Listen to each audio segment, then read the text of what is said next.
হয়েছে কি আমার লোয়ার ব্যাকের মিডিলের জায়গাটা পেন আছে। মিডিলের জায়গাটা মানে এই জায়গাটা। বুঝে যাচ্ছে এখানটায় হ্যাঁ এই জায়গাটা এই জায়গাটা। এই জায়গাটায় তো ঠিক আছে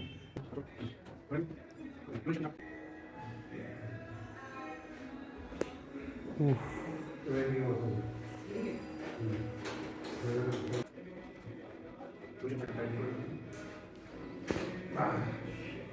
ঠিক আছে তো কেমন লাগছে একটু হেঁটে দেখো তো এবার ভালো বসে যাবো দেখা নেই তো বলে দাও কেমন লাগছে পেন একদম চলে গেছে।